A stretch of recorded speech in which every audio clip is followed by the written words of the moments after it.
Hello बच्चों, welcome back to learning वाला। आज हम लोग पढ़ने जा रहे हैं एंटी एरोमेटिक। जैसा कि हम लोग पिछले लेक्चर में एरोमेटिक के बारे में जाने थे कि एरोमेटिक किसी भी ऑर्गेनिक कंपाउंड का एरोमेटिसिटी पहचानने के लिए हम लोग ने 4 रूल को देखा था। क्या क्या देखा था कि पहला कंडीशन क्या होना चाहिए कि वो साइक्लिक होना चाहिए, दूसरा कंडीशन प्लेनर होना चाहिए, तीसरा कंडीशन 4n+2 पाई इलेक्ट्रॉन होना चाहिए, एंड चौथा कंडीशन क्या था कि सारे के सारे पाई इलेक्ट्रॉन डीलोकेलाइज होना चाहिए, मतलब कि रेजोनेंस होना चाहिए। सेम उसी प्रकार से इसका भी 4 कंडीशन है, बस सेम एरोमेटिक का ही है। तो चलिए देखते हैं। देखिए, एंटी एरोमेटिक कंपाउंड होने के लिए सबसे पहला नंबर तो जो था कि साइक्लिक होना चाहिए। कंपाउंड कैसा होना चाहिए? Cyclic. Okay.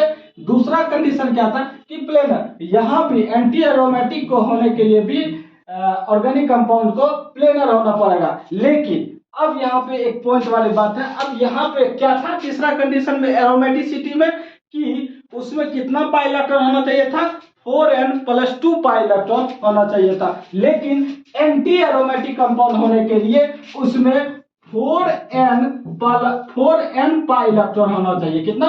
4n pi electron. अब आपको क्या बताए थे कि n का वैल्यू कुछ भी हो सकता है, 0, 1, 2, 3, 4 ऐसे ऐसे चलते रहेगा।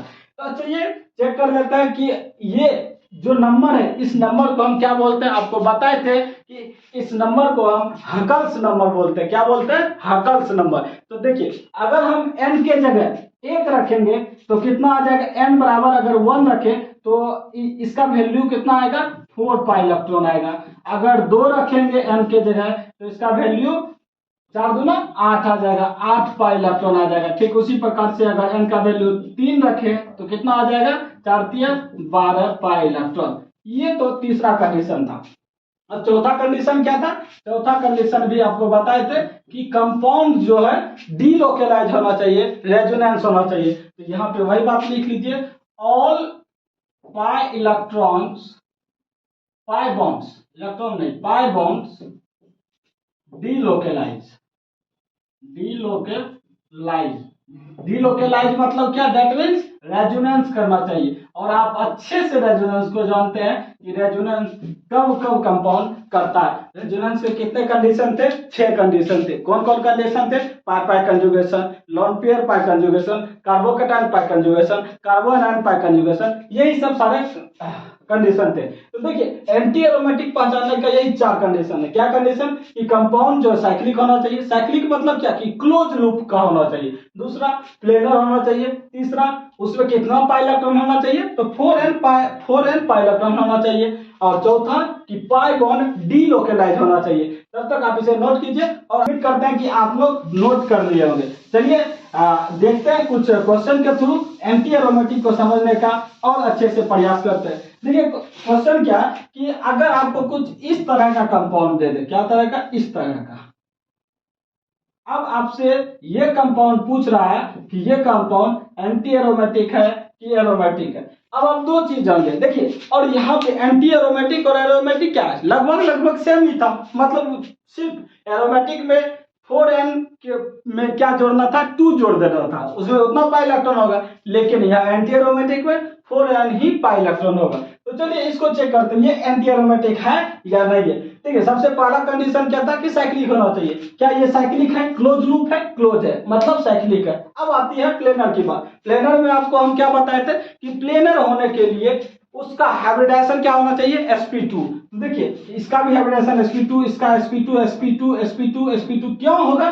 क्योंकि ये कार्बन, ये इसको क्या बोलते हैं? ये कार्बन है, ये भी कार्बन है, ये भी कार्बन है, ये भी कार्बन है, ये भी कार्बन है, ये भी कार्बन। तो देखिए, अगर कार्बन सिंगल डबल बॉन्ड से, एक डबल बॉन्ड से जुटा रहेगा तो उसका हाइब्रिडाइजेशन sp2 होता है। देखिए, ये कार्बन एक ही डबल बॉन्ड से जुटा है, इस डबल बॉन्ड से तो नहीं है, डायरेक्टली जुटा, मतलब इससे इसका भी sp2 हो जाएगा, ये भी sp2, ये भी sp2 sp2 sp2 sp2। अब यहाँ कार्बोनाइन की बात करते हैं तो यहाँ भी ये कार्बोनाइन। अब क्या बताए थे और आपको हम पिछले लेक्चर में एक नोट करके क्या बताए थे कि अगर नेगेटिव चार्ज या लोन पेयर अगर रेजोनेंस में भाग लेगा तो वो पाई इलेक्ट्रॉन की तरह काम करेगा। तो इसका भी हाइब्रिडाइजेशन sp2 ही होगा।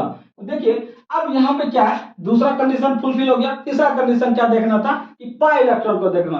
हम आपको क्या बताए थे कि एक पाई बॉन्ड में कितना पाई इलेक्ट्रॉन, 2 पाई इलेक्ट्रॉन। तो यहाँ पे देखिए 1 2 3 पाई बॉन्ड तो कितना 6 पाई इलेक्ट्रॉन, 6 पाई इलेक्ट्रॉन तो ऐसे हो गया। अब ये निगेटिव चार्ज का रोल क्या है, क्या ये पाई इलेक्ट्रॉन की तरह काम करेगा या नहीं करेगा, ये आप सोच के बताइए। आपको हम 30 सेकंड का टाइम देते हैं।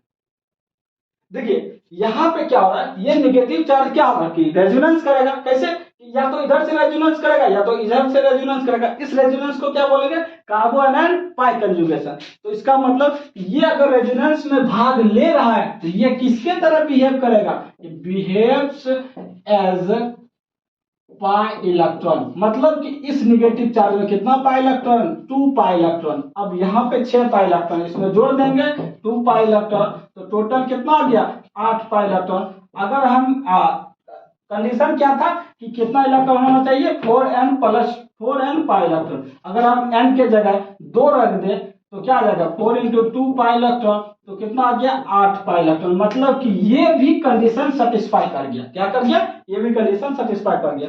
अब चौथा कंडीशन क्या था, रेजोनेंस होना चाहिए। डी लोकेलाइट आपको बता ही दिया कि रेजोनेंस हो रहा है, तो इसका मतलब कि ये कंपाउंड क्या है, इस कंपाउंड को हम एंटी एरोमेटिक बोलेंगे। एंटी एरोमेटिक क्या बोलेंगे, एंटी एरोमेटिक। ओके, आपको इतनी बात समझ में आ गई होगी। चलिए दूसरा एक और एग्जांपल लेते हैं, 2 एग्जांपल, उसके बाद हम इसके बारे में कुछ इसका एप्लीकेशन देखेंगे कि आखिर ये सब क्वेश्चन इस सब से कैसे पूछेगा आपको और कैसे बनाना है। ठीक, तो चलिए यहाँ पे ले लेते हैं। देखिए कुछ इस टाइप का दे दे, अगर इस टाइप का दे दे, यहाँ पे इससे पूछे कि ये एंटी एरोमेटिक है या नहीं है, तो क्या करना, साइक्लिक साइक्लिक है, पहला नंबर में साइक्लिक भी है। दूसरा नंबर क्या था कंडीशन कि प्लेनर होना चाहिए, तो प्लेनर है ना। किसी का हाइब्रिडेशन sp3 आपको दिख रहा है, नहीं दिख रहा है, इसका मतलब ये प्लेनर होगा, नॉन प्लेनर नहीं है। अब तीसरा कंडीशन 4n पाई इलेक्ट्रॉन। देखिए यहाँ पे एक पाई बॉन्ड और यहाँ पे निगेटिव चार्ज, क्या यहाँ पे रेजोनेंस होगा, तो होगा कि कौन सा रेजोनेंस, कार्बो एनायन पाई कंजुगेशन। क्या होगा, कार्बो एनायन पाई कंजुगेशन। तो ये यहाँ पे 2 पाई इलेक्ट्रॉन और ये 2 पाई इलेक्ट्रॉन, तो टोटल कितना pi electron, 4 pi electron, 4 pi electron आ गया। अब चौथा कंडीशन रेजोनेंस, वो भी बता दीजिए। अब देखिए 4 पाई इलेक्ट्रॉन क्या हटस नंबर में एंटी एरोमेटिक में आता है। अगर n का वैल्यू आप 1 रख दीजिएगा तो वहां पे क्या आ जाएगा 4 पाई इलेक्ट्रॉन। तो ये भी क्या है, एंटी एरोमेटिक ही है, एंटी एरोमेटिक। अब आप लोगों के लिए हम कुछ क्वेश्चन को होमवर्क देते हैं, इसे आप सॉल्व कीजिएगा। ठीक है, ये कुछ इस टाइप का है, इसको आपको बताना ये एंटी एरोमेटिक है या नहीं है, कि ये एरोमेटिक है। आप दोनों में से कुछ भी बता सकते हैं। ये दोनों आपका HW रह गया। इसे आप लोग सॉल्व करके कमेंट सेक्शन में जरूर बताइएगा कि ये दोनों कंपाउंड एंटी एरोमेटिक है कि एरोमेटिक कंपाउंड है। चलिए अब इसका कुछ पॉइंट होता है। देखिए कभी कभी क्या कर देगा, कुछ ऐसा कंपाउंड दे देगा, इससे क्या पूछ देगा कि ये पैरामैग्नेटिक है कि डायमैग्नेटिक है। तो भाई इसको कैसे पता लगेगा, देखिए एरोमेटिक कंपाउंड जो है डायमैग्नेटिक की तरह बिहेव करता है। कैसा बिहेव करता है, डायमैग्नेटिक की तरह। और एंटी एरोमेटिक जो है पैरामैग्नेटिक की तरह बिहेव करता है। ठीक, एरोमेटिक कैसे बिहेव करता है, डायमैग्नेटिक की तरह, एंड पैरामैग्नेटिक कैसे, एंटी एरोमेटिक कैसे, पैरामैग्नेटिक की तरह। तो यहां से आप नोट करके 2 पॉइंट लिख लीजिएगा कि एरोमेटिक कंपाउंड जो है, एरोमेटिक अगर कोई भी ऑर्गेनिक कंपाउंड अगर वो एरोमेटिक होगा तो वो क्या होगा, वो डायमैग्नेटिक होगा। क्या होगा, डायमैग्नेटिक। अब दूसरा अगर एंटी एरोमेटिक हो तो वो क्या होगा, एंटी एरोमेटिक होगा तो वो पैरामैग्नेटिक की तरह काम करेगा। किसके तरह, पैरामैग्नेटिक। ओके, अब दूसरा, ये तो पहला कंडीशन, तो पहला नोट था। दूसरा नोट में क्या होता है, देखिए अगर कोई दे दे, 2 कंपाउंड दे दे, मान लीजिए कि ये एंटी एरोमेटिक आ गया, ये कंपाउंड एरोमेटिक आ गया, तो अब इस दोनों में आपको क्या पूछ देगा कि स्टेबिलिटी, किसका स्टेबिलिटी ज्यादा होगा, किसका स्टेबिलिटी कम होगा। तो आप याद रखिएगा कि एरोमेटिक कंपाउंड का स्टेबिलिटी बहुत ही ज्यादा होता है। क्या होता है, बहुत ही ज्यादा होता है। लेकिन एंटी एरोमेटिक का स्टेबिलिटी बहुत ही कम होता है। तो अगर दे दें कि एक एरोमेटिक एक एंटी एरोमेटिक, तो कौन ज्यादा स्टेबल होगा? Aromatic compound. तो आप यहां से एक पॉइंट लिख सकते हैं कि एरोमेटिक कंपाउंड, जो aromatic compound highly stable but anti aromatic compound highly unstable, क्या अनस्टेबल होता है। उम्मीद करते हैं कि आज की लेक्चर को अच्छे से समझ गए होंगे, anti aromatic and aromatic compound. अब एक और बचा है जो होता है नॉन एरोमेटिक, उसको हम आगे के लेक्चर में देखेंगे। तब तक